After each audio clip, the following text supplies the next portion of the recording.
Assalamualaikum warahmatullahi wabarakatuh. Selamat malam dan salam sejahtera untuk kita semua. Semoga Bapak Ibu sehat selalu dimanapun Bapak Ibu berada.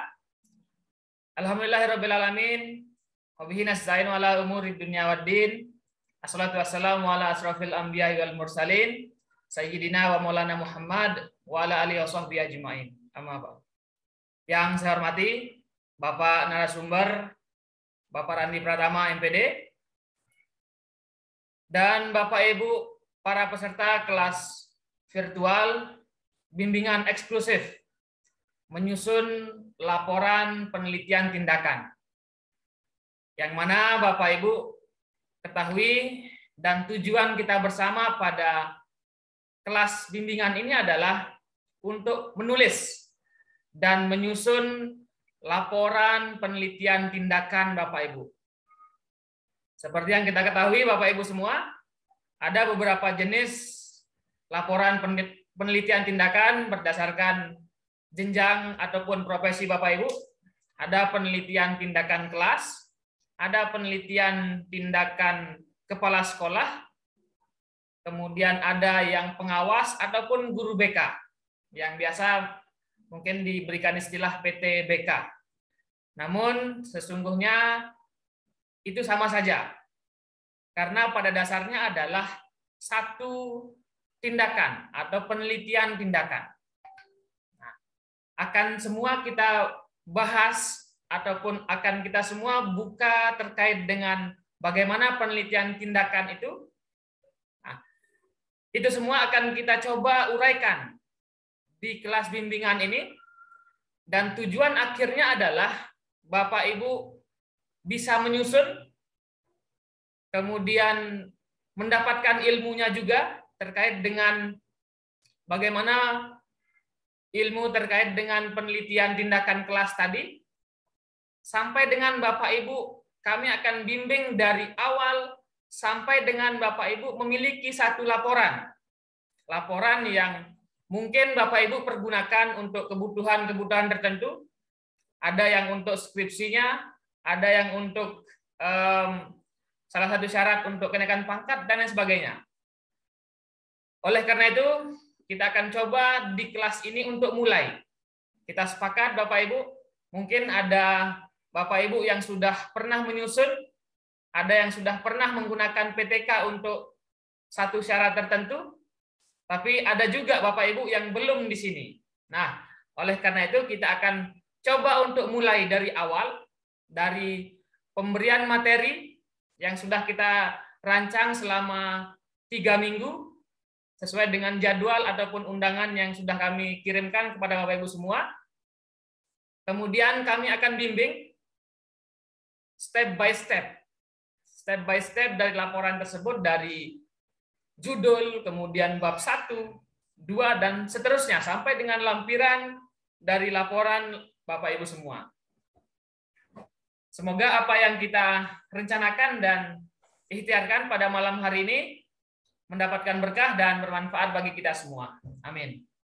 Oleh karena itu kita akan buka acara kita pada malam hari ini dengan sama-sama melafazkan al-basmalah. Bismillahirrahmanirrahim. Semoga tujuan Bapak Ibu tercapai dan memiliki manfaat bagi kita semua. Amin. Untuk diketahui Bapak Ibu, kegiatan kita di kelas bimbingan ini adalah 3 hari penyampaian materi dengan step by step. Pada malam hari ini adalah pertemuan pertama pada minggu pertama yang akan kita bahas terkait dengan bagaimana mendapatkan ide untuk menulis laporan penelitian tindakan.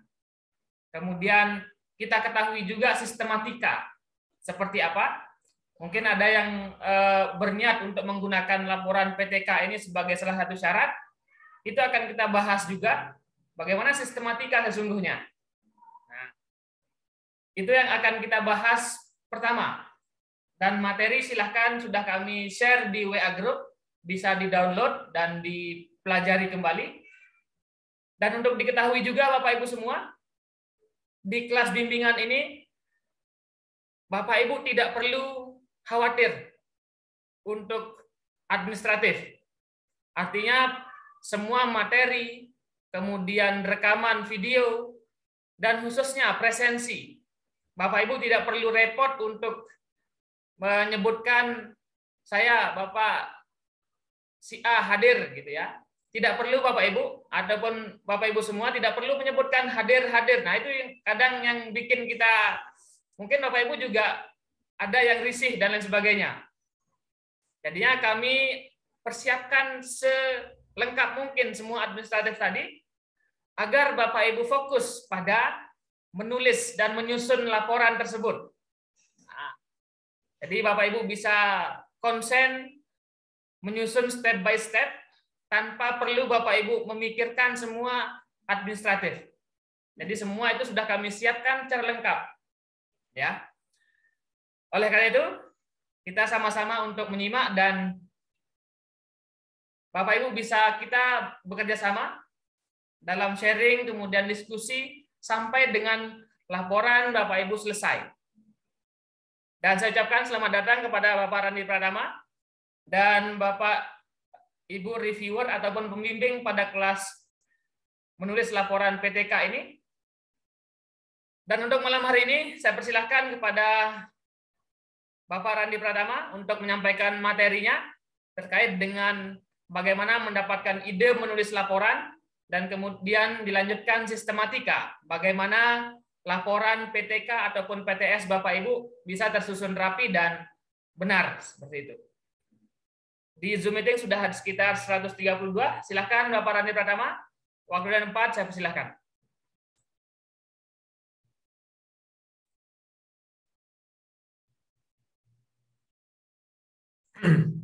Oke, baik. Terima kasih kesempatannya Bapak Dr. Suhardi. Sebentar. Baik, saya buka. Assalamualaikum warahmatullahi wabarakatuh. Selamat malam Bapak Ibu semua. Salam sejahtera juga untuk kita semua. Alhamdulillah di malam hari ini kita bisa berkumpul di kegiatan kelas virtual Guru Inovatif Indonesia yang akan membahas mengenai penelitian tindakan kelas.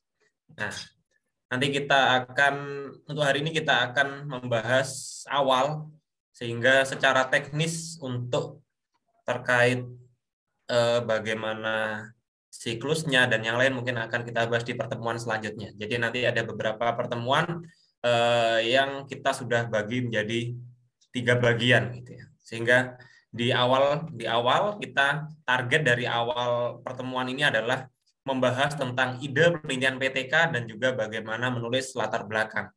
Sehingga ketika nanti sudah Bapak Ibu sudah memahami tentang PTK ini, maka Bapak Ibu sudah minimal bisa menuliskan judul PTK dan bisa menuliskan pendahuluan dari sebuah penelitian tindakan kelas ataupun penelitian tindakan yang lain. Nah, kita bahas materinya.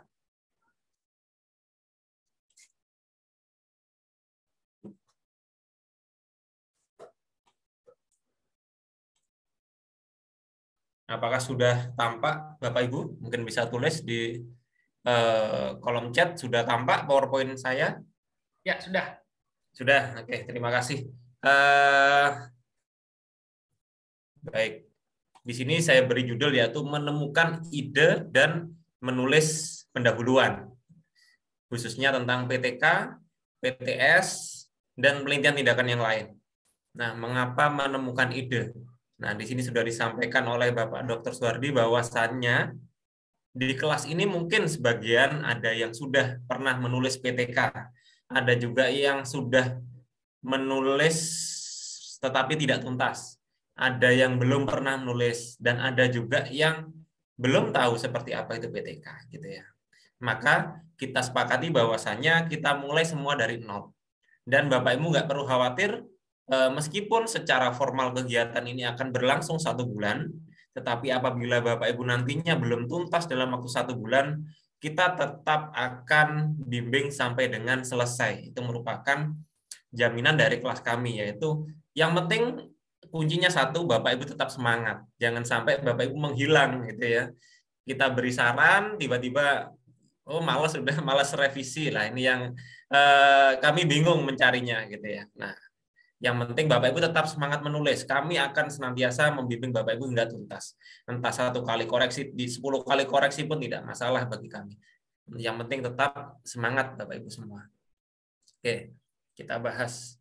Nah, sebelumnya salam kenal. Mungkin sebagian dari Bapak Ibu sudah sering ketemu saya di kelas virtual, atau mungkin yang baru pertama kali mengikuti kegiatan kami. Salam kenal, nama saya Pak Randi. Kemudian keseharian di Universitas Jember, jadi dosen, kemudian reviewer dan juga editor di jurnal-jurnal nasional, terakreditasi, kemudian di Jember, menjadi kepala divisi, kemudian saya dan Bapak Dr. Suhardi merupakan pendiri dari Guru Inovatif Indonesia. Nah, kita masuk materinya. Nah, yang pertama adalah tentang definisi PTK. Atau penelitian tindakan yang lain. Di sini saya bahas PTK dulu.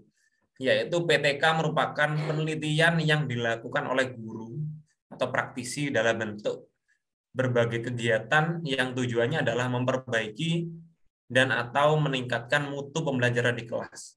Nah, ini adalah sebagai landasan awal ya. Sehingga dari judul ini, ketika nanti Bapak dari definisi ini, ketika mungkin Bapak Ibu bingung dengan PTK, kita tarik lagi kembali ke definisi ini. Nah, sehingga memang di sini cukup jelas definisinya. Tujuan dari PTK adalah memberikan suatu tindakan tertentu yang nantinya akan meningkatkan mutu pembelajaran di kelas. Nah, kelasnya siapa di sini? Pastinya adalah kelasnya Bapak Ibu sendiri. Ya, jangan sampai kelas yang lain gitu ya. Jangan sampai kelas yang lain atau kelasnya temannya atau mungkin kelas sekolah lain. Nah, itu tidak tepat. Nah, kita lanjut. Nah, kalau PTS apa? Sesungguhnya sama-sama suatu penelitian tindakan. Bedanya di sini kalau PTS adalah dilakukan oleh kepala sekolah yang tujuannya untuk memperbaiki mutu di sekolah ya, bukan hanya pembelajaran, tetapi mutu dari sekolah tersebut.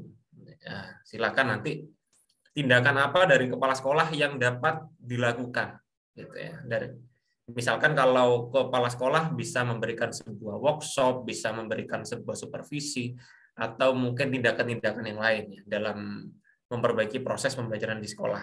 Nah, ini definisinya. Jadi dari dua hal ini sesungguhnya sama-sama ya, baik PTK, PTS, PTBK, PTKP, dan jenis penelitian tindakan yang lain, intinya adalah seseorang dari baik guru, kepala sekolah, pengawas, guru BK, dan yang lain memberikan suatu tindakan sehingga masalah yang awalnya terdapat suatu masalah di tempat tersebut, masalahnya akan tertangani, masalahnya akan diperbaiki, gitu ya. Atau mungkin meningkatkan suatu mutu dari tempat tersebut. Itu adalah prinsip dari suatu action research atau penelitian tindakan.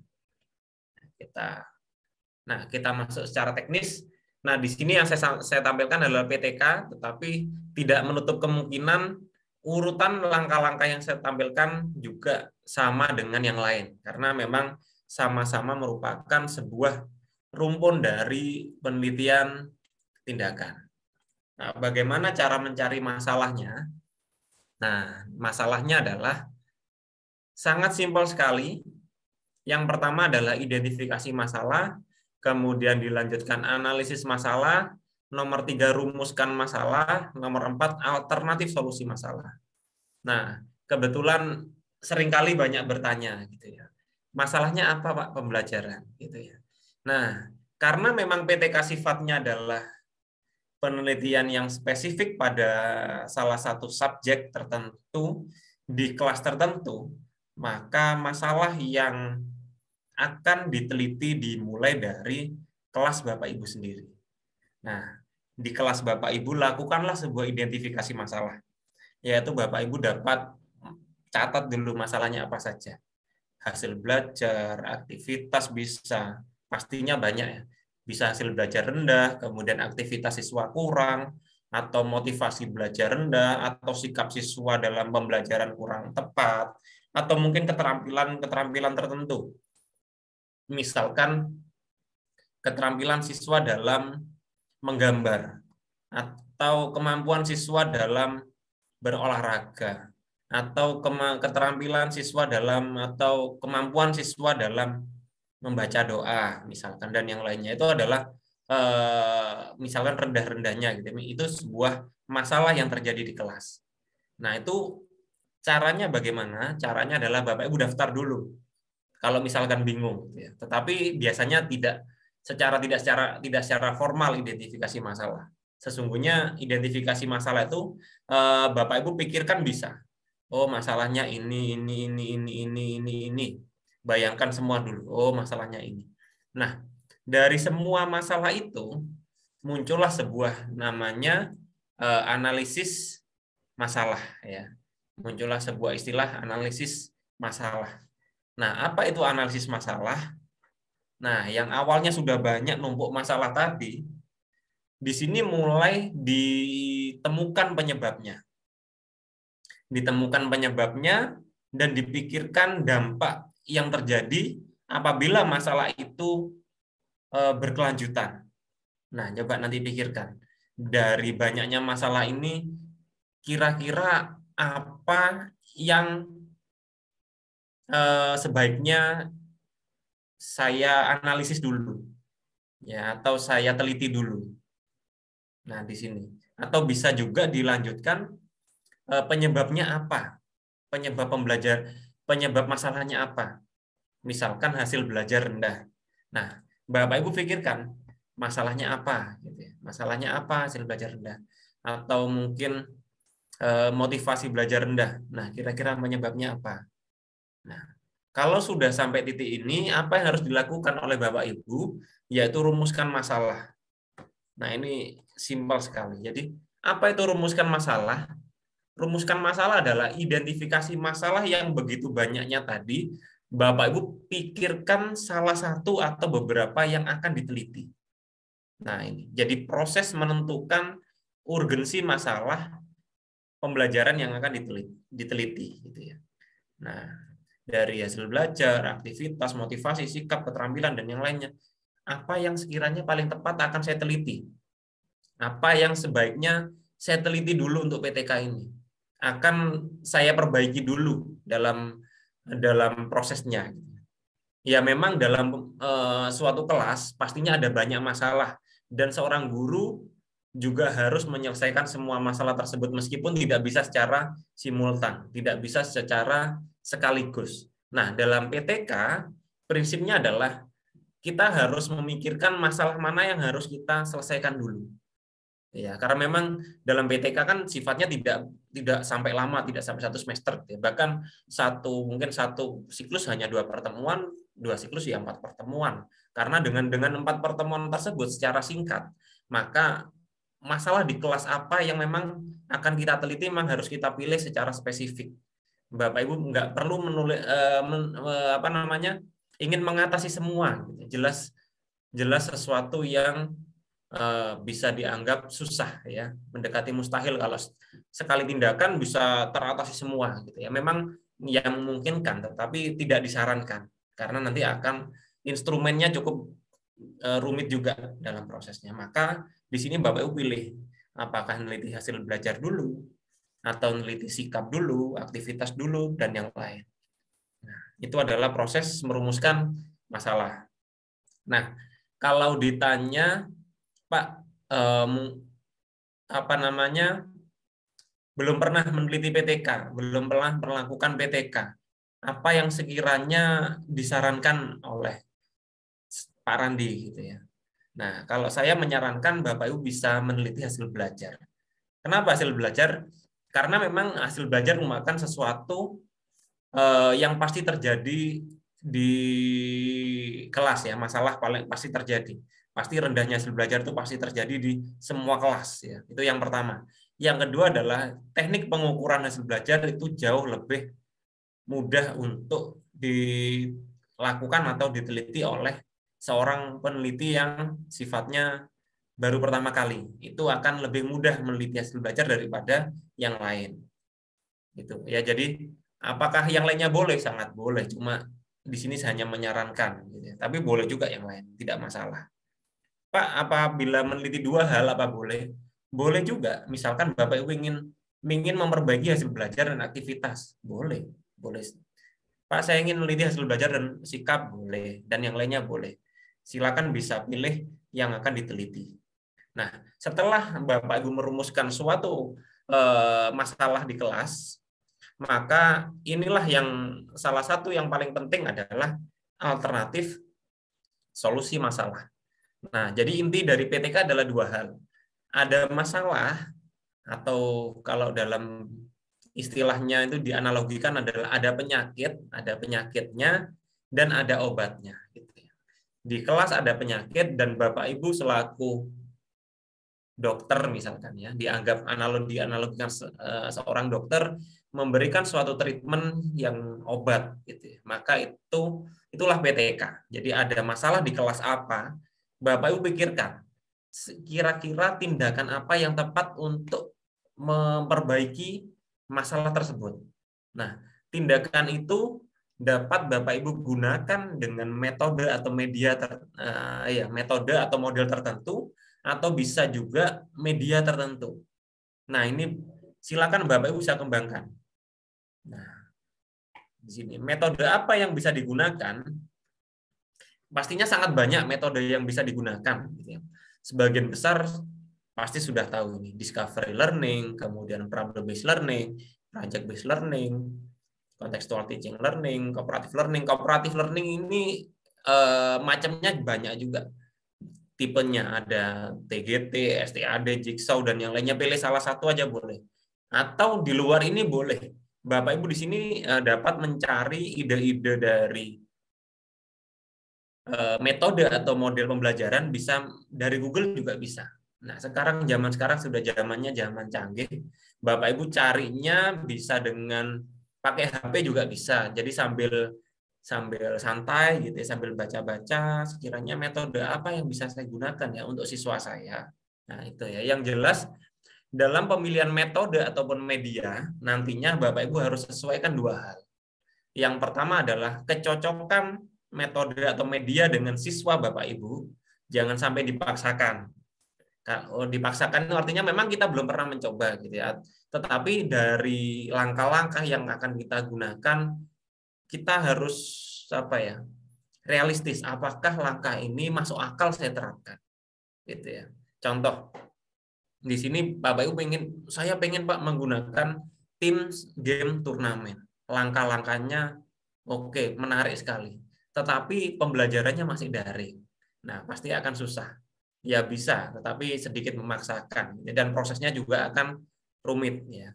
Nah, itu adalah sedikit istilahnya memaksakan proses. Ya. Nah, atau juga misalkan saya ingin menggunakan Jigsaw, Pak. Jigsaw untuk untuk proses pembelajarannya. Nah, tetapi siswa saya tipenya memang kurang siap untuk berkomunikasi terbuka, untuk menyampaikan ide-ide kepada kawan-kawannya dan menjadikan kelompok ahli, kelompok kelompok asal gitu kan kalau Jigsaw. Nah, itu belum bisa. Maka jangan dipaksakan juga. Sehingga Bapak Ibu memang perlu memilih dan memilah mana model yang cocok. Nah, model yang cocok atau metode yang cocok itu sesungguhnya bukan ahli yang menentukan, tetapi Bapak Ibu sendirilah yang menentukan. Ya, jadi nggak perlu takut untuk memilih model yang tepat. Sekiranya cocok, gunakan, gitu ya. Karena memang itu merupakan keistimewaan dari PTK. PTK itu masalahnya dari kelas, siswanya adalah siswa Bapak Ibu sendiri, dan metode dan media yang menurut Bapak Ibu cocok langsung bisa digunakan, gitu ya. Jadi itu yang keistimewaan dari PTK di sana. Oke, kemudian kalau PTK-nya berbentuk daring, media apa yang sekiranya cocok? Gitu ya. Ada sangat banyak media yang bisa digunakan ketika Bapak Ibu ingin melakukan sebuah PTK daring, gitu ya. Nah, di sini ada bisa pakai Zoom boleh, Google Meet boleh, YouTube boleh, dan yang lainnya. Nah ini adalah media-media yang bisa digunakan. Bisa gunakan salah satu boleh, kedua boleh, beberapa boleh, silakan. Dan nama-nama media pun boleh digunakan menjadi sebuah judul PTK. Boleh. Misalkan penggunaan Zoom Cloud Meeting untuk meningkatkan hasil belajar siswa, bla bla bla. Itu boleh. Silakan. Karena memang penggunaan suatu nama brand dalam penelitian itu diperkenankan sekiranya memang tidak menjelekkan brand tersebut gitu ya. Dan memang apalagi brand-brand yang ditampilkan di sini memang brand untuk pembelajaran, sehingga memang tidak dipermasalahkan dalam proses pembuatan judul diberi nama Google Classroom, gitu boleh ya. Penerapan Google Classroom untuk meningkatkan itu boleh, silakan. Nah, dari model ataupun media ini, jadi yang ditampilkan nantinya dalam judul ataupun yang Bapak Ibu berikan sebuah tindakan itu boleh kombinasinya, ya boleh kombinasinya atau boleh salah satunya. Jadi Pak, saya ingin menggunakan model saja, boleh, boleh, ya. Pak, saya ingin menggunakan media saja, boleh, boleh. Pak, saya ingin mengkombinasikan antara metode tertentu dengan media tertentu, boleh juga. Ya, silakan. Itu hak prerogatif dari Bapak Ibu semua dalam melakukan PTK. Bebas. Pak, metodenya saya sangat sederhana sekali, Pak. Nggak pakai istilah-istilah yang aneh-aneh ini, Pak. Saya hanya menggunakan demonstrasi, apa boleh? Boleh. Gitu ya. Jadi nggak ada acuan harus menggunakan metode yang keren, itu nggak ada acuan dalam PTK. Apalagi PTK-nya sifatnya benar-benar murni PTK, bukan untuk PTK lomba. Nah, ini artinya kalau untuk PTK lomba, ya untuk lomba ya, saya beri tanda kutip lomba. Lomba biasanya PTK-nya adalah memberikan suatu inovasi pembelajaran yang memang menarik dan baru, ya itu bedanya. Tetapi kalau dalam PTK pada umumnya tidak ada acuan harus metodenya baru, sehingga Bapak Ibu boleh menggunakan metode yang lama seperti ini. Cooperative learning ini bahkan tahun 80-an sudah ada. Boleh digunakan sampai sekarang? Boleh. Apakah kadaluarsa? Tidak. Kalau ini dianggap kadaluarsa, maka tahun 2000-an sudah kadaluarsa. Karena dari tahun 80-an penciptanya.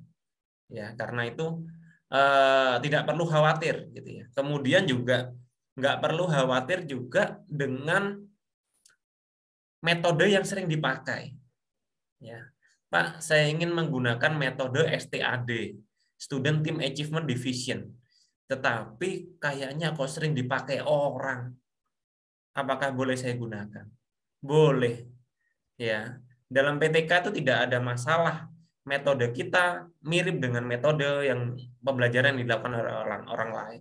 Bahkan ratusan ribuan digunakan oleh orang lain, kita gunakan PTK yang sejenis seperti itu boleh, boleh. Karena memang PTK tidak untuk menggeneralisasi dari hasil dari PTK, sehingga memang hasil PTK itu memang murni untuk siswa kita sendiri, ya hasilnya memang spesifik untuk siswa kita sendiri, tidak diperumum gitu ya. Nah, boleh. Nah, kemudian bagaimana untuk menulis sebuah judul PTK yang mudah gitu ya. Yang mudah baik PTK, PTS, PTKP, PTBK. Sesungguhnya simpel sekali, intinya adalah di dalamnya ada tindakan. Tindakan ini bisa dalam bentuk model, dalam bentuk metode, dalam bentuk media. Kalau itu seorang guru. Kalau mungkin Bapak Ibu seorang kepala sekolah, bisa tindakannya macam-macam. Bisa supervisi, bisa memberikan suatu pelatihan, workshop, memberikan sebuah webinar untuk guru-guru boleh. Atau memberikan suatu kebijakan tertentu yang sifatnya nanti akan memperbaiki mutu sekolah, itu boleh.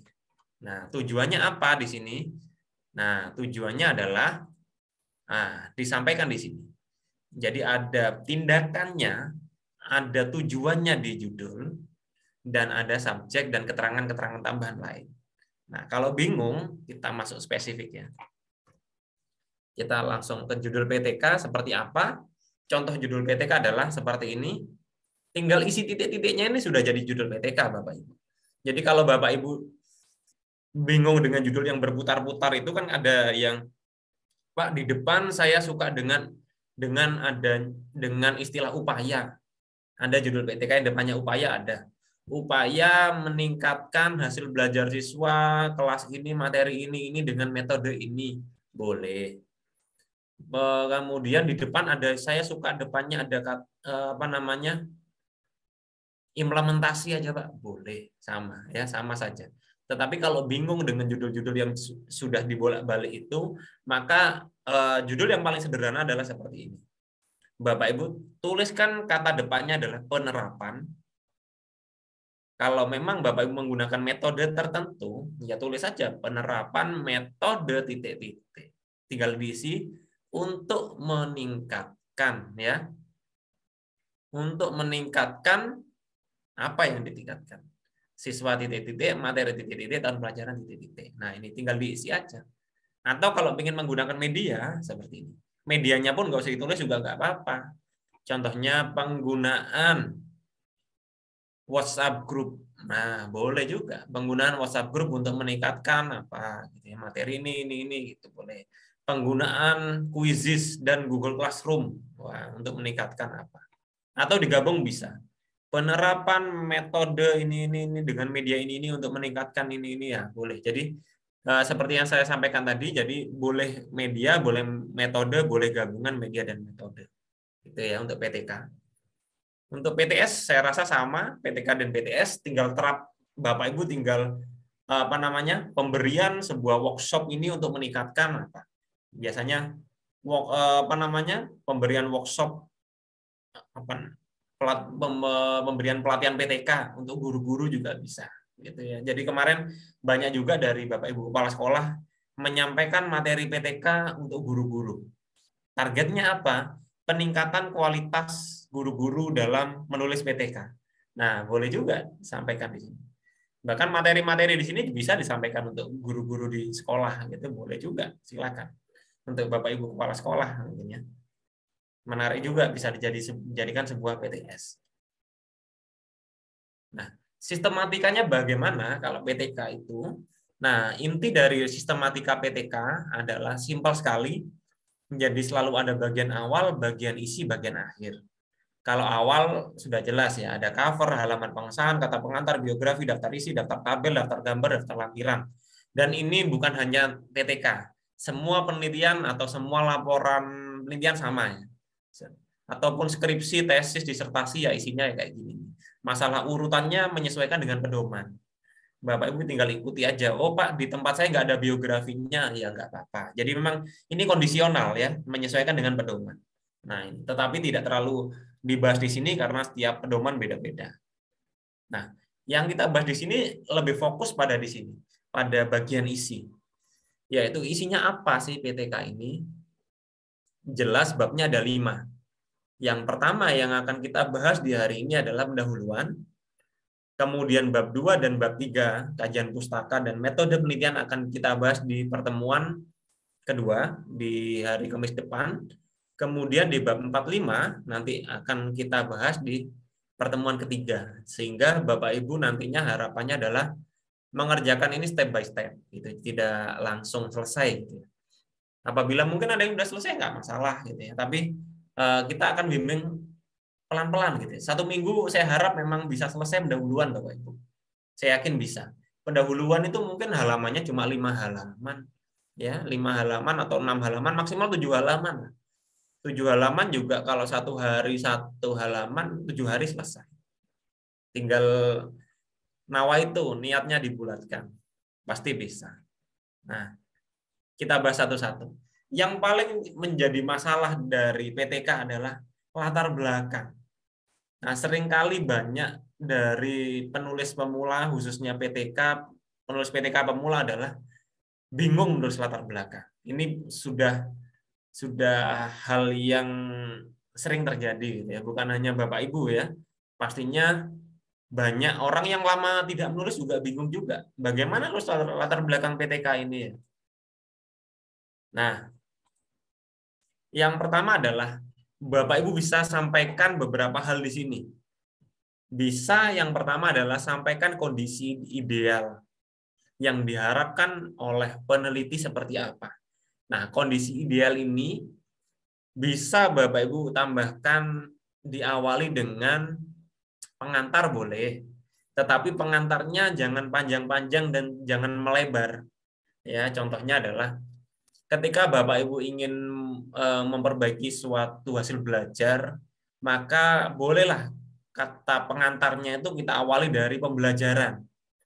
Pembelajaran adalah gitu ya, dikasihkan sebuah sumber, kemudian dijelaskan tujuan pembelajaran gitu ya. Baru di paragraf berikutnya mulai masuk mengenai pembelajaran yang ideal gitu ya, seperti apa itu boleh sampaikan gitu. Jadi seperti itu. Nah, yang dimaksud melebar seperti apa? Melebar adalah Bapak Ibu sampaikan sampai 2, 3 atau 3, 4 paragraf, tetapi tidak masuk ke dalam isi. Bahas undang-undang pendidikan gitu ya. Menurut pendidikan bahwasanya manusia sebaiknya, nah itu terlalu jauh. Ya, sering kali terjadi gitu ya. Terlalu jauh bahas hakikat manusia gitu ya. Kemudian Bapak Ibu juga ada juga membahas karena memang ingin menulis pembelajaran daring gitu ya, menyampaikan situasi COVID. Ya, sesungguhnya bolehlah disampaikan, tapi sifatnya terbatas, sedikit saja. Sedikit hanya pengantar sampai tidak. Jadi Bapak Ibu nggak perlu menyampaikan bahwasanya sekarang pandemi COVID di Indonesia sejumlah ini gitu. Itu ada yang menyampaikan seperti itu terlalu jauh. Ya boleh sampaikan sedikit bahwasanya memang dalam beberapa tahun ini mengalami pandemi COVID sehingga nanti diarahkan untuk pembelajaran secara daring. Kalau memang itu Bapak Ibu akan melakukan PTK daring. Nah, gitu ya. Jadi itu intinya adalah jangan terlalu melebar dalam proses membuat sebuah pengantar. Nah, kemudian ada namanya fakta. Fakta ini seringkali disepelekan tetapi lupa ditulis. Padahal ini adalah sesuatu yang sangat mudah ditulis oleh Bapak Ibu sendiri, bahkan tidak bisa ditulis oleh orang lain. Ya, karena itulah PTK sebaiknya memang dikerjakan sendiri. Kalau mungkin dibantu ketik oleh orang lain boleh. Tetapi jangan sampai PTK dibuatkan oleh orang lain, itu jangan sampai. Kenapa? Karena fakta-fakta yang ditulis bohong semua. Coba sampaikan kalau Bapak Ibu sampaikan kalau Bapak Ibu yang menulis, pastikan sampaikan apa adanya. Ya. Artinya memang kalau memang pembelajaran rendah ya sampaikan bahwasanya siswa-siswa sebutkan ya, jangan lupa disebutkan nama sekolah boleh, kelas boleh. Jadi tunjukkan kalau memang siswa Bapak Ibu ada masalah pembelajaran. Ya. Dalam PTK, masalah yang disampaikan dalam latar belakang itu bukanlah sebuah aib. Karena memang masalah ini bukan hanya terjadi di kelas Bapak Ibu. Ya, hampir semua masalah di seluruh Indonesia, seluruh dunia juga sama masalahnya. Jadi nggak perlu khawatir menyampaikan masalah di latar belakang. Masalah pembelajaran ya dalam hal ini. Nah, sampaikan bahwasanya di kelas 7B SMPN ini pembelajaran seperti ini. Hal itu ditunjukkan dengan rendahnya hasil belajar misalkan gitu ya. Misalkan hasil belajarnya seperti ini, beberapa siswa sampaikan. Bapak Ibu berdeskripsikan sendiri. Ya, deskripsikan, gambarkan seperti apa pembelajaran di kelas. Kemudian masalahnya seperti apa itu sampaikan. Fakta. Nah, karena adanya kondisi ideal dan fakta, maka muncullah sebuah namanya kesenjangan. Ya, kesenjangan. Nah, kesenjangan inilah yang akan kita selesaikan. Ya, kita selesaikan dengan alternatif solusi. Nah, alternatif solusi ini yang nanti akan juga perlu dijelaskan. Nah, karena seringkali gini Bapak Ibu sudah menjelaskan kondisi ideal, kemudian fakta, dan terjadi sebuah kesenjangan ya antara kondisi ideal dan fakta seperti ini. Kemudian langsung di paragraf terakhir Bapak Ibu tembak. Karena ada masalah pembelajaran di atas, maka peneliti mengambil judul ini. Lah itu kurang tepat. Tambahilah paling nggak 1 atau 2 paragraf tentang mengapa solusi itu tepat. Ya, mengapa solusi itu dianggap tepat oleh Bapak Ibu. Itu harus dijelaskan dulu. Misalkan, Bapak Ibu ingin meningkatkan aktivitas siswa. Nah, solusinya apa? Oh, solusinya Pak, saya ada. Kan Teams Game Turnamen. Nah, itu jelaskan dulu. Teams Game Turnamen adalah suatu metode yang seperti ini gitu ya. Dengan adanya tim game turnamen, siswa-siswa akan seperti ini, harapannya seperti ini. Tambah juga dengan sebuah rujukan boleh. Menurut Hudoyo tahun 2009, tim game turnamen dapat dapat memperbaiki pembelajaran di kelas dengan teknik gini bla bla bla. Nah, itu kan sudah mulai menunjukkan bahwasanya solusi yang akan kita gunakan memang akan cocok dengan permasalahan yang terjadi. Nah, itu harus ada paling nggak satu paragraf dan ditunjang dengan satu atau dua sumber lah, sehingga solusinya memang tepat. Ya, maksudnya tidak ujuk-ujuk langsung karena ada masalah maka langsung saya ambil solusi ini di satu kalimat gitu ya. Nah, itu nggak ada hubungannya ya. Nah, kita lanjut. Nah, kemudian itu kalau latar belakang. Nah, di bab pendahuluan ada latar belakang, ada rumusan masalah, ada tujuan, dan ada manfaat. Kalau manfaat saya rasa nanti akan mudah ya. Yang sering kali keliru adalah rumusan masalah. Nah, karena PTK ini sifatnya membahas proses, ya bukan penelitian eksperimental, ya sekali lagi bukan penelitian eksperimental yang sifatnya menggunakan data-data statistik yang cukup rumit dan memang tidak menguji sebuah H0 dan H1 gitu ya. Kalau mungkin Bapak Ibu kenal eksperimental, maka rumusan masalah disarankan menggunakan kata tanya bagaimana. Nah, ini seringkali yang keliru. Masih banyak dari peneliti pemula dalam menulis laporan PTK dengan menggunakan kata apakah. Nah, ini keliru. Kenapa apakah keliru atau kurang tepat ya? Karena apakah itu satu merupakan ciri-ciri penelitian dari rumusan masalah eksperimen. Itu yang pertama. Yang kedua adalah apakah itu sifatnya menjawab yes or no question saja gitu ya. Jadi jawaban dari kata tanya apakah itu hanya ya dan tidak. Contohnya gini. Apakah pembelajaran IPA dengan menerapkan metode A dapat meningkatkan hasil belajar? Jawabannya adalah ya. Ya sudah selesai.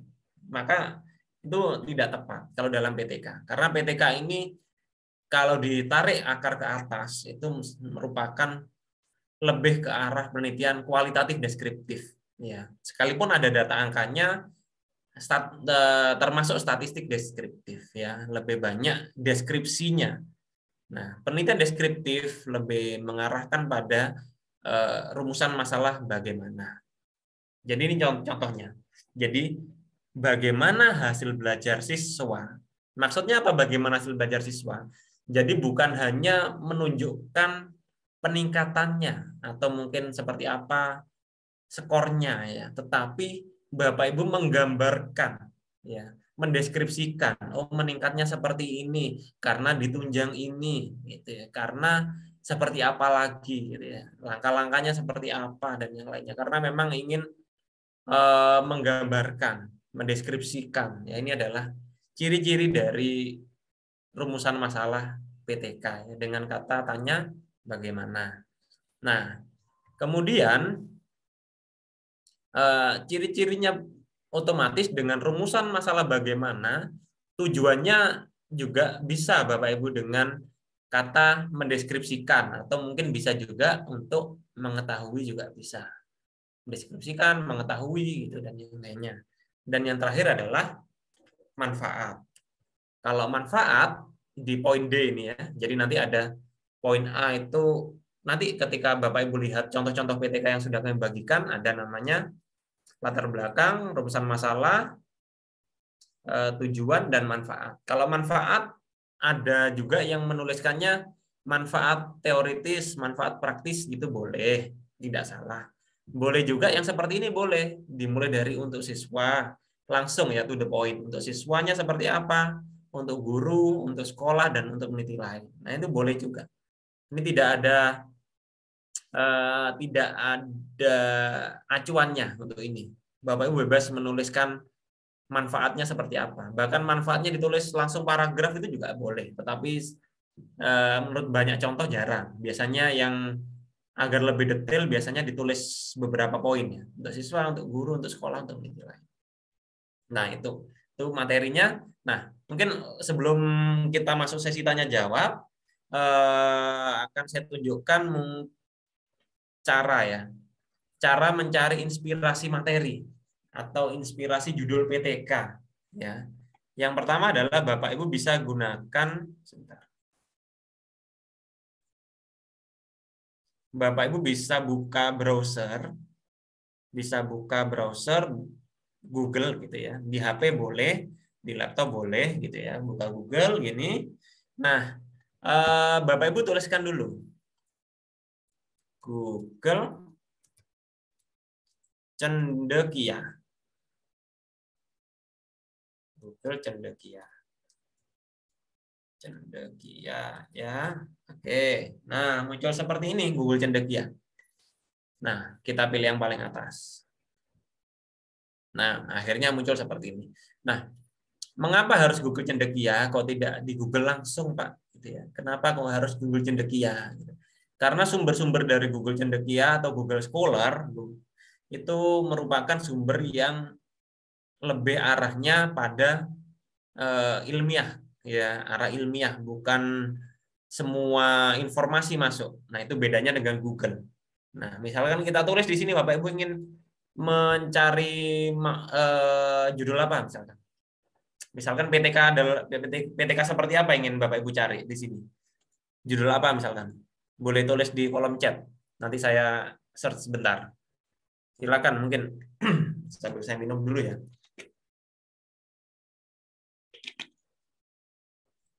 Ingin PTBK apalagi atau mungkin judul kelas poin. Judul kasih kata kuncinya ya, kata kuncinya. Miskonsepsi IPA, PTK Matematika SD, blended learning, kata kunci. Ya, boleh ini, boleh. Kelas poin, ya, menarik. Apa kelas poin? Nah, kelas poin.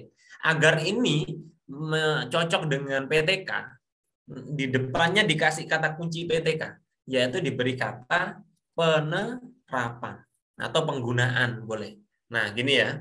Dibiasakan mencari apa, Bapak Ibu bisa tambahkan dengan penerapan atau penggunaan. Kita enter. Nah, kebetulan belum ada yang menggunakan ini kelas poin untuk PTK. Nah, atau peneliti-peneliti. Ya, menarik sekali berarti ya. Penggunaan juga masih jarang menggunakannya. Ya, mungkin menarik karena memang masih jarang digunakan. Boleh Bapak Ibu gunakan kalau memang tertarik. Ya, kemudian contoh apa lagi? Quizzes, boleh. Penggunaan quizzes. Oke. Nah, quizzes sudah mulai banyak ya. Jadi memang PTK-PTK di masa pandemi ini sudah mulai banyak menggunakan teknologi, ya, baik quizzes, classroom dan yang lainnya ini banyak sekali. Penggunaan quizzes dalam penilaian pembelajaran pada materi ini. Penggunaan quizzes sebagai latihan soal. Penggunaan aplikasi quizzes berbasis smartphone. Ya, banyak sekali judul-judul PTK di sini. Cuma nanti apakah ini PTK atau penelitian lain itu Bapak Ibu perlu membukanya. Contoh ini ya, saya buka, diklik. Nah, kita download. Klik download, sebentar, share-nya keliru. Nah, nanti ini dibaca. Wah, penggunaan kuisi dalam penilaian ya. Manfaatnya apa membaca ini? Bapak Ibu nantinya akan mendapatkan ide-ide baru. Oh, ternyata bisa ya penerapan kuis ini gitu ya. Seperti apa sambil dibaca. Oh ya. Dan yang dibuka pun tidak harus judul PTK sama. Nggak harus jenis penelitiannya PTK ya. Artinya bisa jadi yang Bapak Ibu buka nantinya mungkin penelitian eksperimen, mungkin penelitian yang lain, tetapi bisa Bapak Ibu arahkan menjadi sebuah penelitian PTK. Nah, mungkin itu ya sedikit gambaran. Ini memang sengaja saya buat lebih banyak diskusi sehingga nanti lebih Bapak Ibu ketika bingung dalam hal ide penelitian ataupun hal lain lah, silakan bisa ditanyakan hari ini. Ada sekitar 40 menit. Mungkin saya kembalikan lagi ke Pak Suhardi. Assalamualaikum warahmatullahi wabarakatuh. Waalaikumsalam warahmatullahi wabarakatuh.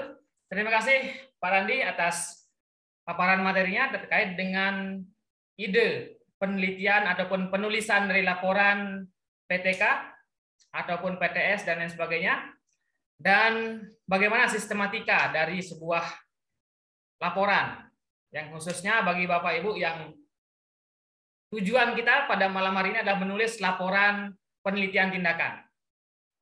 Ada yang saya tangkap tadi dari pemaparan Bapak Randi terkait dengan, mungkin ada yang bertanya penelitian tindakan BK ataupun penelitian tindakan pengawas. Kemudian ada yang PTS juga. Nah, sesungguhnya itu adalah satu metode, yaitu penelitian tindakan. Ya, secara struktur ataupun secara prosesnya itu sama. Yang berbeda adalah objek dari penelitiannya.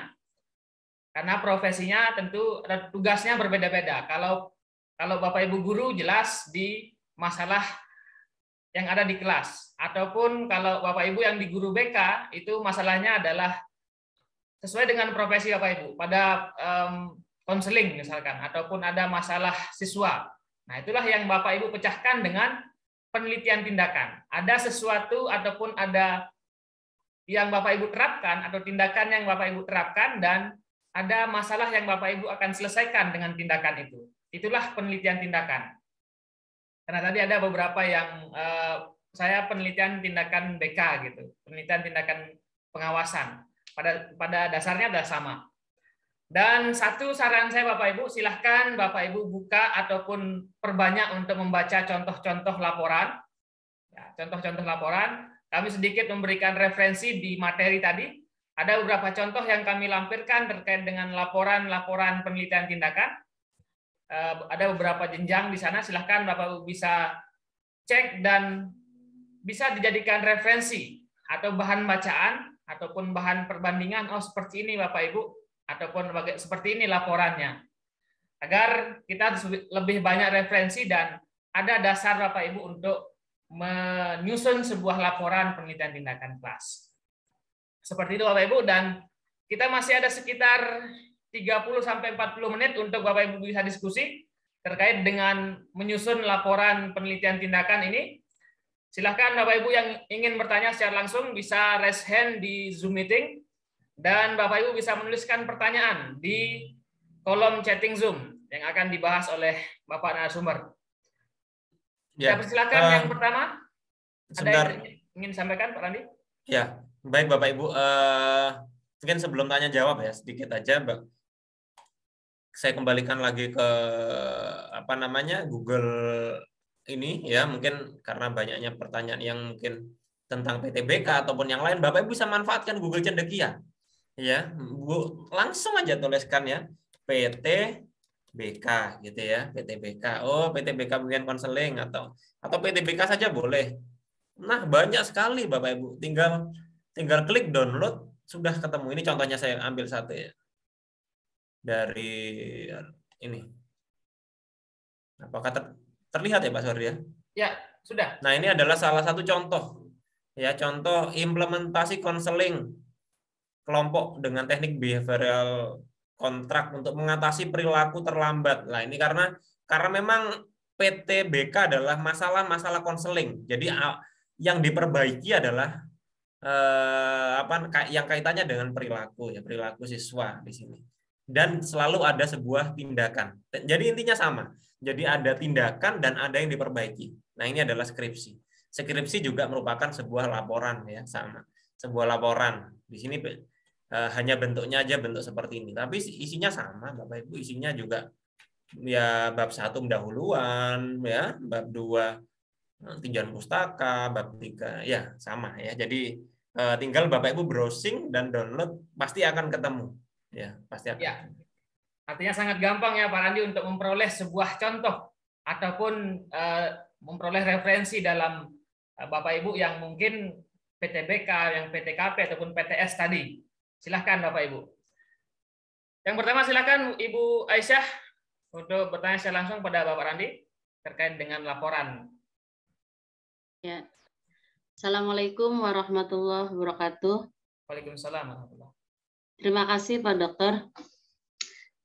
Saya bertanya ini, kebetulan kan saya sedang menggarap ya, hampir selesai begitu PTS. Dan PTS ini rencananya saya jurnalkan. Nah, untuk yang di bab 4 itu kan biasanya ada gambaran umum lokasi penelitian.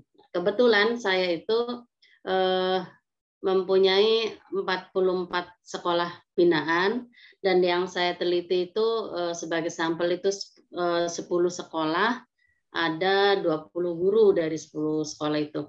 Nah, apakah dari 10 sekolah itu di bagian hasil penelitian di bab 4 dituliskan semua begitu profil sekolahnya? Itu aja, makasih Pak Dokter. Assalamualaikum warahmatullahi wabarakatuh. Waalaikumsalam. Silakan Pak Randi untuk ditanggapi. Oke, baik. Terima kasih Bu Aisyah ya. Sesungguhnya untuk bab 4 nanti kita bahas di pertemuan ketiga ya. Ini pertemuan pertama Ibu. Atau Iya. mungkin dari kelas sebelumnya Ibu ya. Enggak, baru kelas ini Ibu. Baru cuma maksudnya. Oh, tapi sudah selesai, tapi sudah Iya, jauh. iya, Oh, ya. Oke, iya. enggak apa-apa. Jadi secara detail nanti kita akan bahas di pertemuan ketiga. Yang jelas dalam hasil dan pembahasan itu Ibu bisa tampilkan sedetail mungkin ya. Kalau dirasa memang itu merupakan suatu hasil yang perlu dipaparkan, maka Bapak Ibu perlu menampilkan secara lengkap di bab 4. Tetapi kembali lagi bahwasanya yang disebut lengkap itu bukan selalu semua ditampilkan. Karena ada kalanya memang hal tertentu akan bisa kita pilih dan pilih. Ya, ada memang yang bisa kita padatkan menjadi suatu deskripsi yang menarik, ada juga yang harus kita lempar dalam lampiran. Ya, ini sebenarnya analoginya simpelnya seperti Bapak Ibu ingin menampilkan hasil belajar siswa. Pak, apakah hasil belajar siswa semua siswa saya tempel hasilnya di bab 4 gitu ya. Sesungguhnya tidak. Bapak Ibu tinggal rangkum jadi sebuah satu tabel atau satu diagram dan dideskripsikan. Lengkapnya di lampiran, gitu, gampangnya seperti itu. Atau nanti kita bahas detail di pertemuan ketiga aja ya Bapak Ibu. Biar gak jauh-jauh nanti pusing. Kita hari ini bahas pendahuluan sama ide dulu lah ya. Ya, jadi seperti itu Bapak Ibu. Memang kami akan membuatnya bertahap. Karena sebuah laporan itu kan dari ada judul, kemudian ada bab 1, bab 2, bab 3, sampai seterusnya. Kalau kita bahas dalam satu malam, nanti Bapak Ibu ataupun saya sendiri pun pusing nanti. Nah, kita bahas dari idenya dulu atau judulnya terlebih dahulu, kemudian bab 1 itu seperti apa. Nah, itu yang kita coba fokuskan pada minggu pertama ini. Jadi nanti di pertemuan pertama ataupun minggu pertama Bapak Ibu bisa fokus pada judul dan latar belakangnya. Kemudian nanti di minggu kedua kita bisa fokus pada bab 2 dan 3-nya. Dan minggu ketiga kita fokus pada bab 4 dan 5-nya. Dan selesai seperti itu. Bapak Ibu dalam 1 bulan bisa membuat sebuah laporan PTK yang lengkap. Silakan Bapak Iwan Wijaya, dipersilakan untuk membuka mic-nya.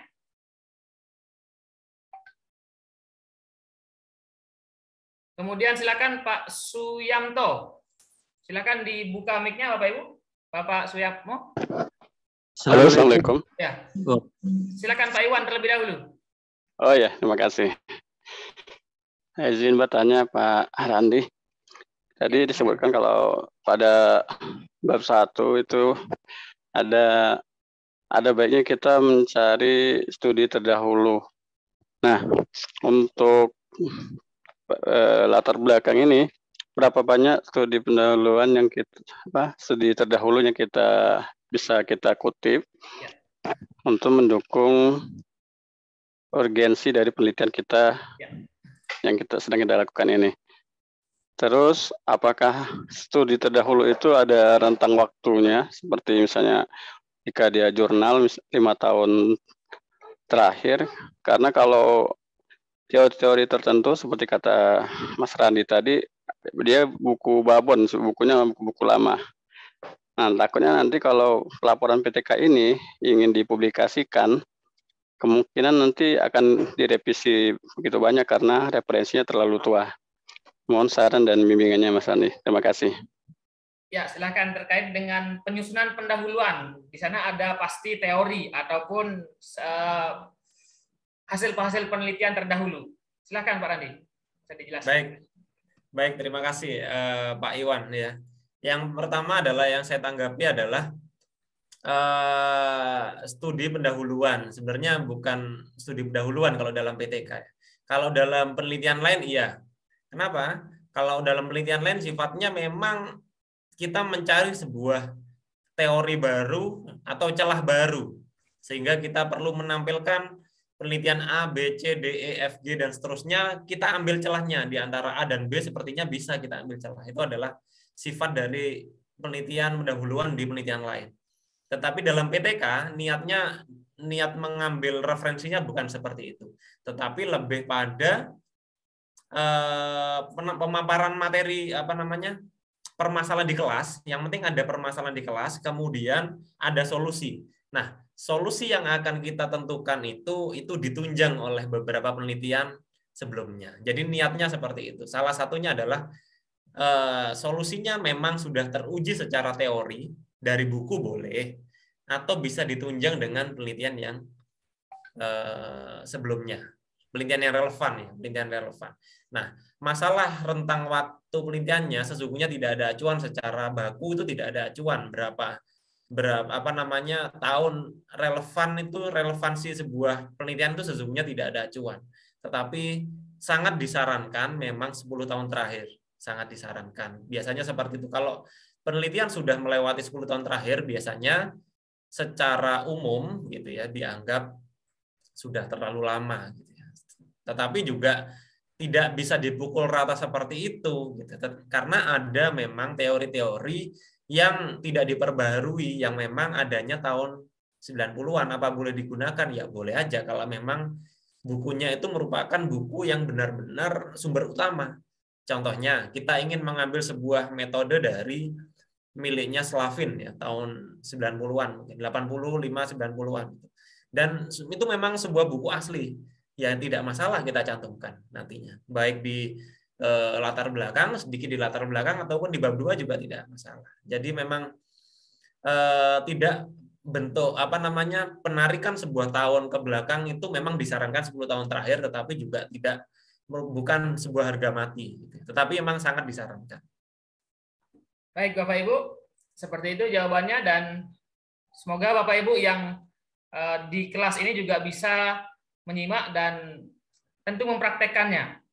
Nah, dalam malam hari ini ataupun minggu ini, silakan Bapak Ibu bisa fokus membuat sebuah judul PTK ataupun PTS dan dibuat bab satunya. Silakan Ibu, tadi Bapak siapa ya? Silakan Mbak Ibu Ambariah, bisa dibuka mic-nya? Saya persilakan. Ya. Silakan Bu. Sudah. Yeah. Assalamualaikum warahmatullahi wabarakatuh. Waalaikumsalam warahmatullahi wabarakatuh. Ya, ini saya sekarang ini berkumpul dengan orang-orang hebat. Saya katakan seperti ini karena memang saya itu belum pernah membuat PTK. Jadi ini mungkin nanti adalah PTK awal yang akan saya buat. Sehingga saya ini kalau sekolah mungkin masih tingkat PAUD. Sehingga pertanyaan saya amat sangat ecek-ecek ya istilahnya.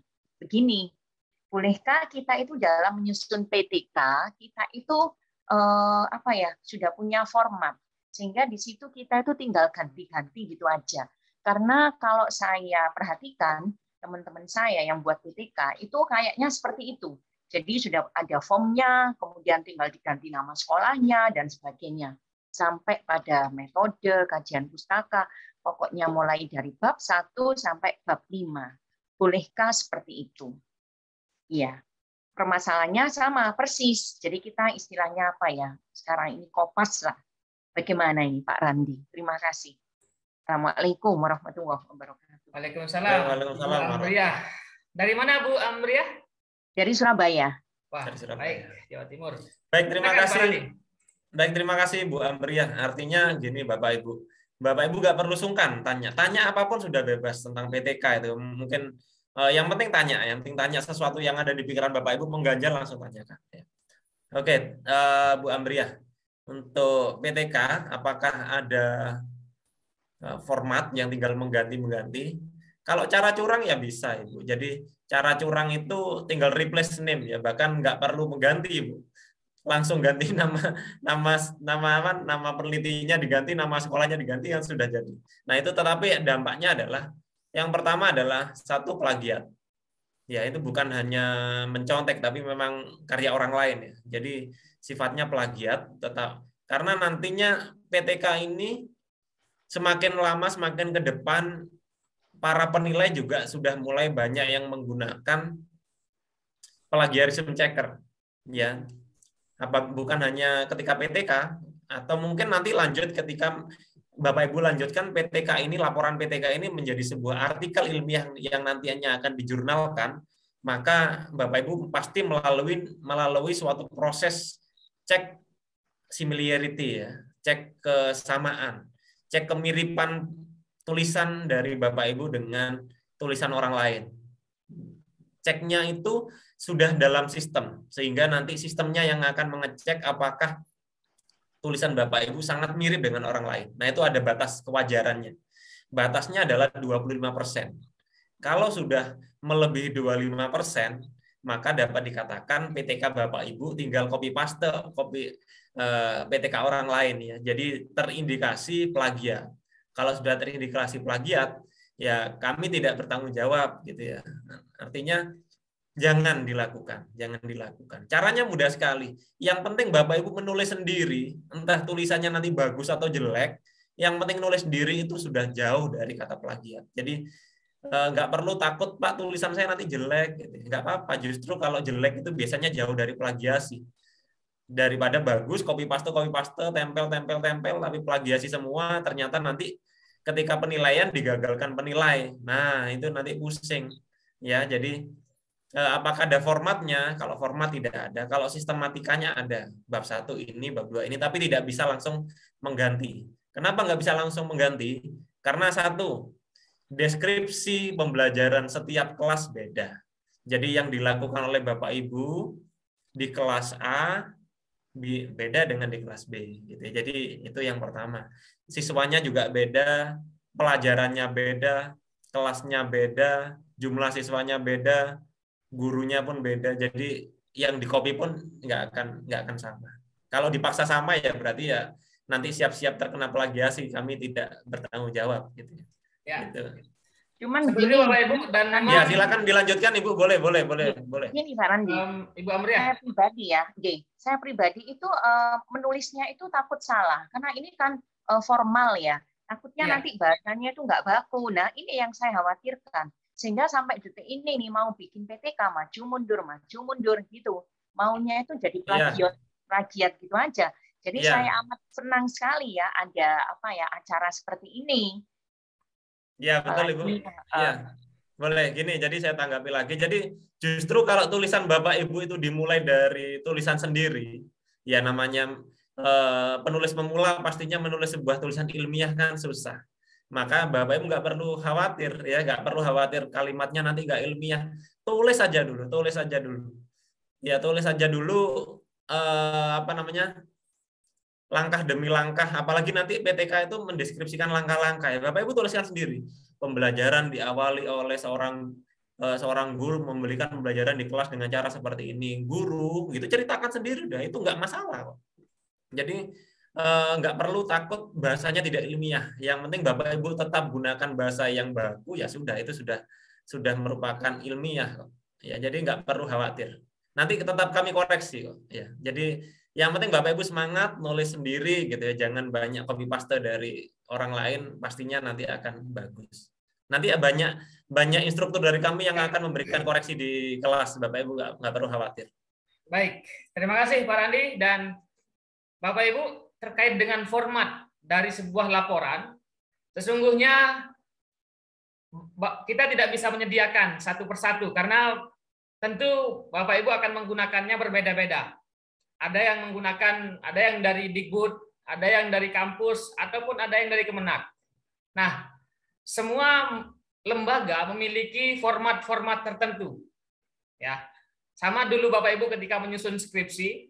Nah, di kampus Bapak Ibu pasti memiliki format penulisan laporan yang berbeda dengan kampus sebelah. Nah, itulah yang harus diikuti sesungguhnya. Silakan Bapak Ibu yang ada di bawah Kemendikbud, silakan dicoba dibuka buku 4. Di sana ada pedoman ataupun struktur dari laporan PTK yang Bapak Ibu susun yang digunakan untuk kenaikan pangkat misalkan. Ataupun Bapak Ibu yang menyusun skripsi PTK. Silakan Bapak Ibu lihat pedoman ataupun format penyusunan dari laporan skripsi dari kampus Bapak Ibu sendiri. Nah, itulah pedoman yang valid yang Bapak Ibu gunakan. Adapun yang kami berikan contoh ataupun adapun yang kami berikan satu file laporan PTK itu tidak mutlak harus Bapak Ibu ikuti. Tetapi sekali lagi lihat pedoman ataupun format dari masing-masing lembaga yang Bapak Ibu tujukan. Nah, seperti itu.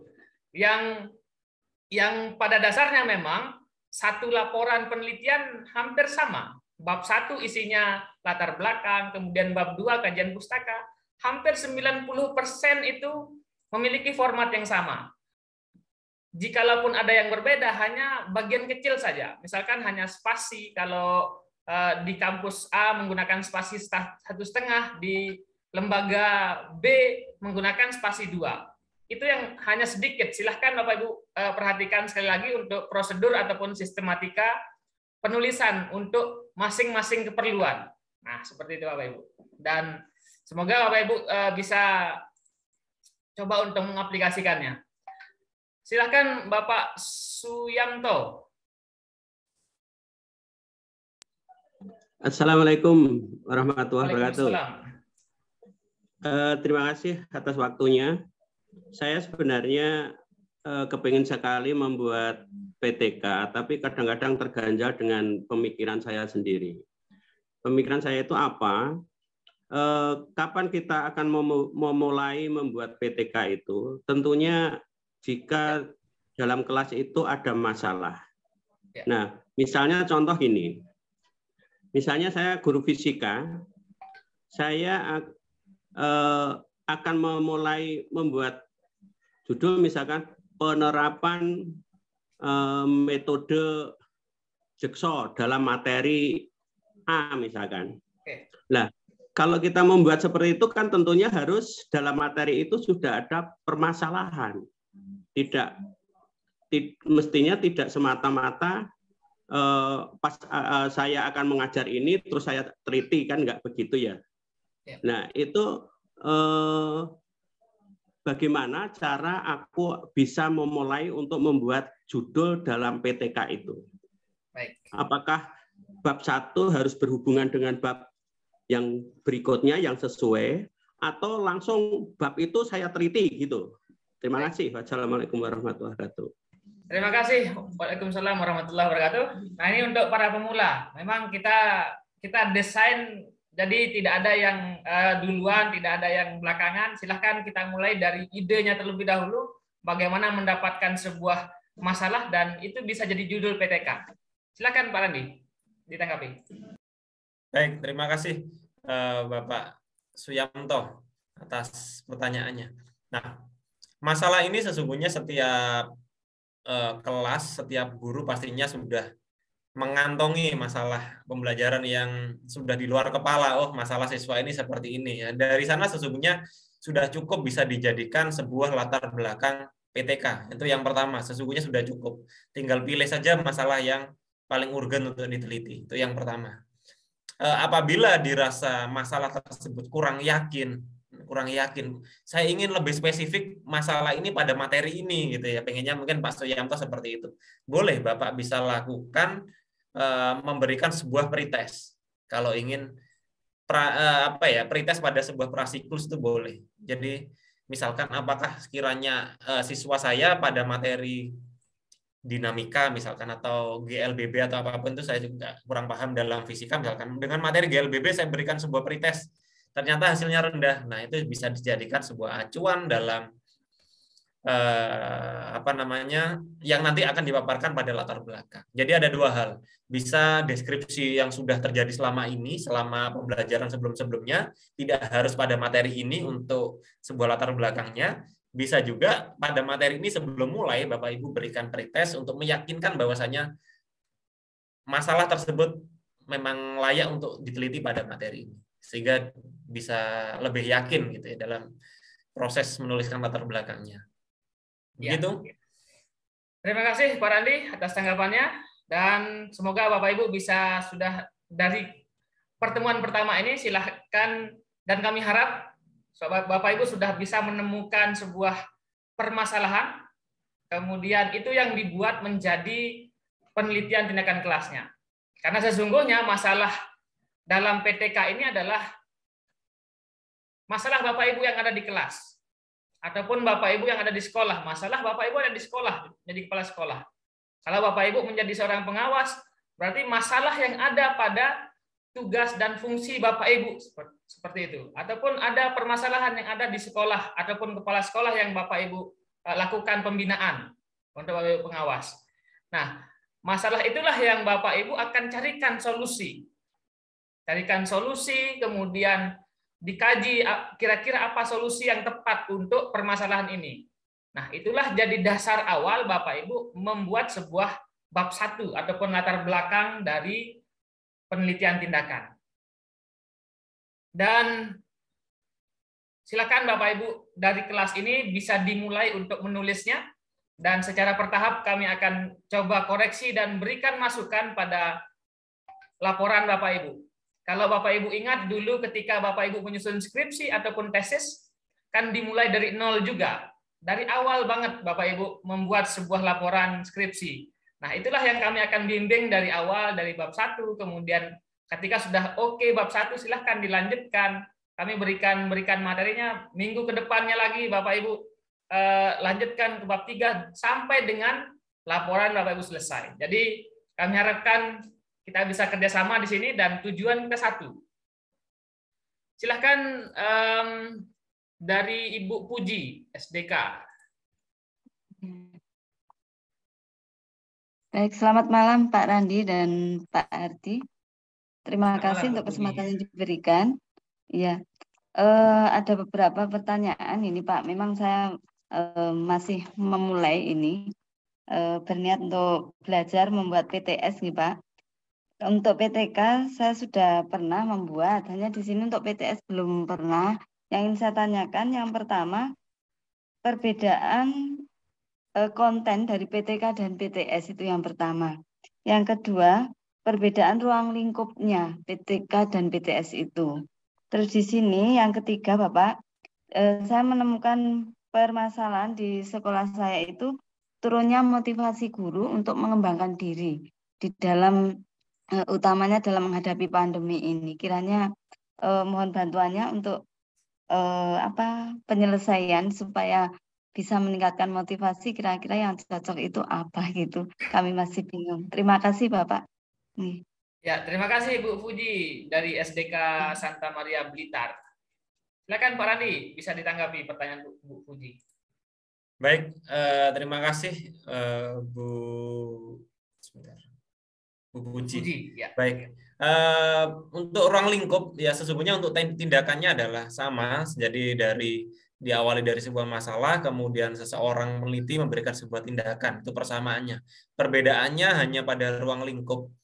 Kalau PTK namanya K adalah kelas, kalau S sekolah, sehingga kalau pada kelas maka subjek penelitiannya adalah siswa. Gitu. Kalau sekolah umumnya bisa menggunakan Bapak Ibu guru, bisa juga sekolah secara umum, gitu ya. Sekolah secara umum bisa.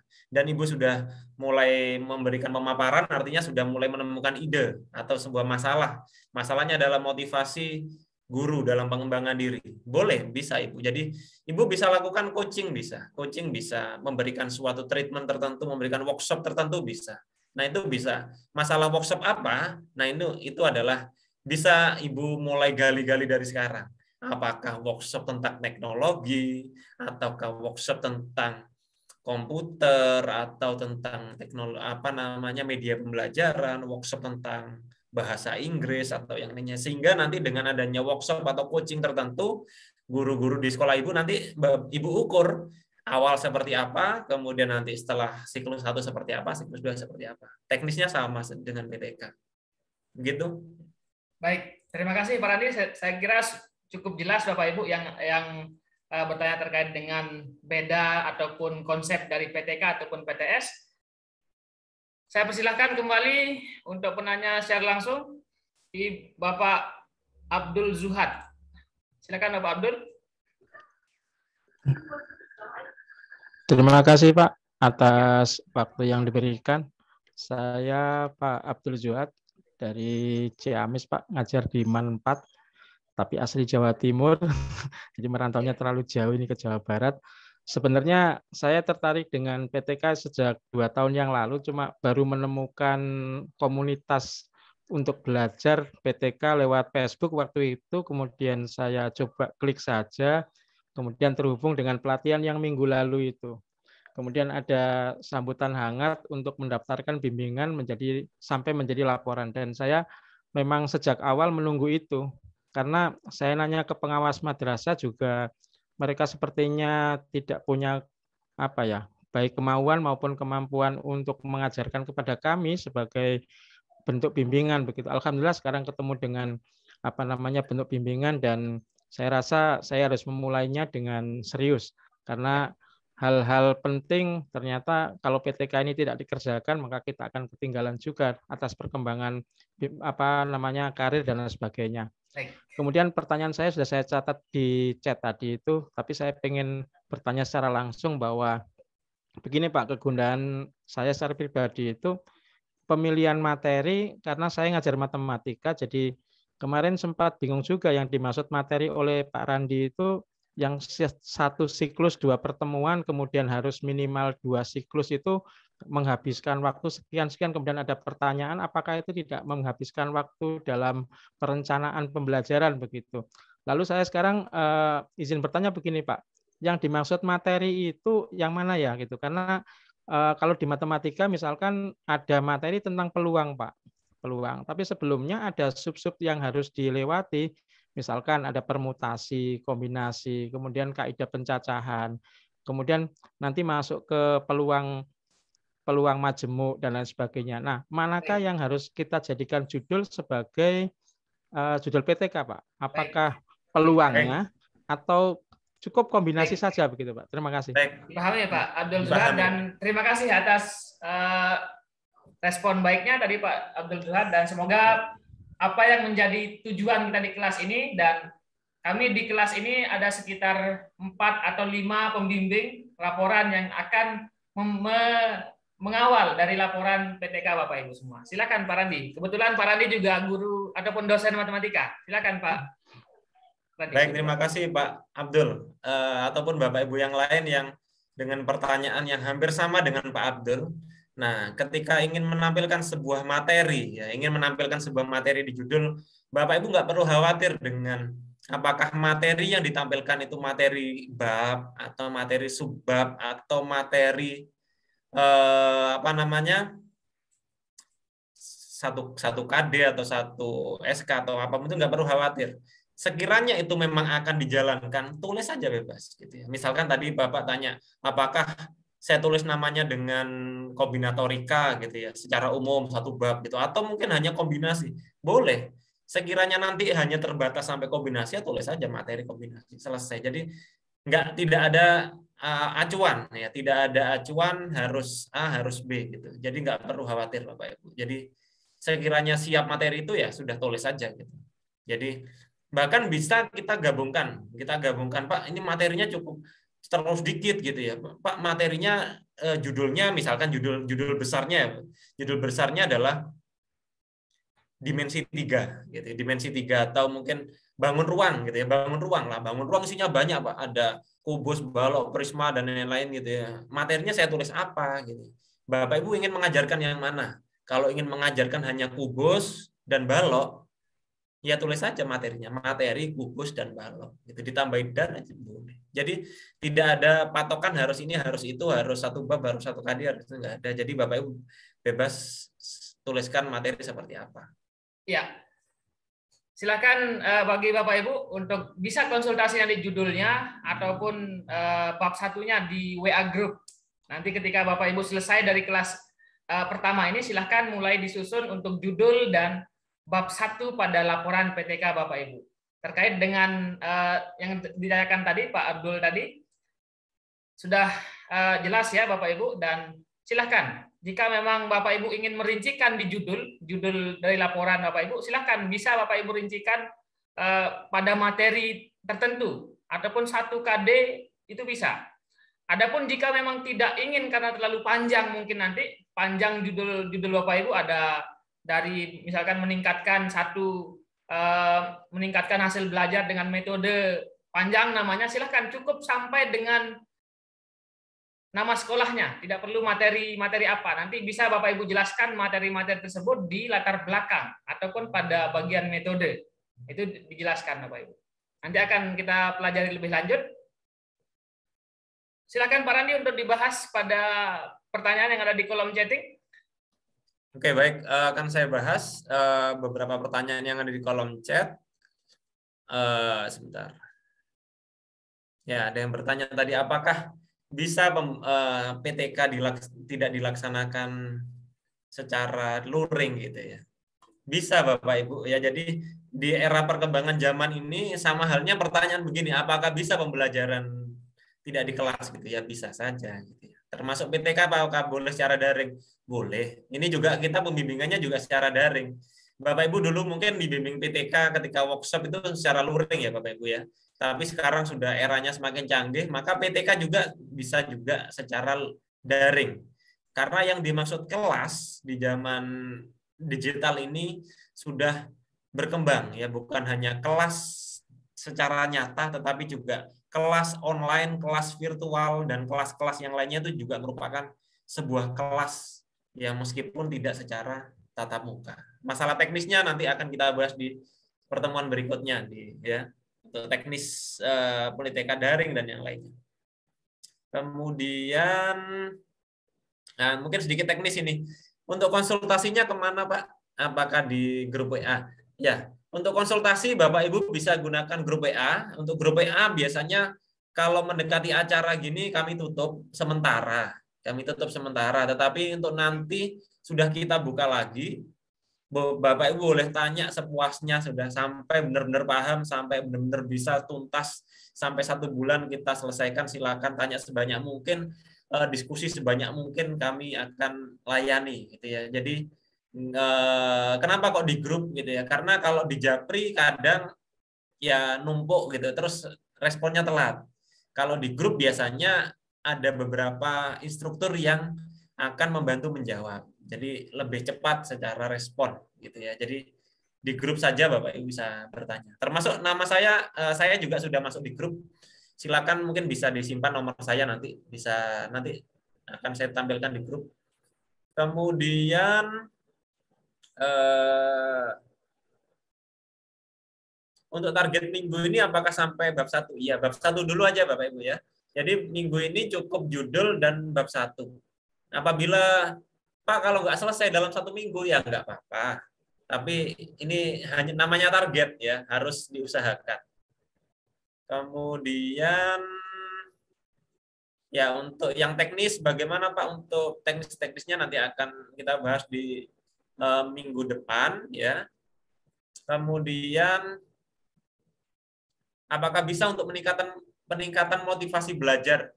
Bisa. Ya, Bapak Ibu bisa tingkatkan hasil belajar, bisa, aktivitas bisa, motivasi bisa.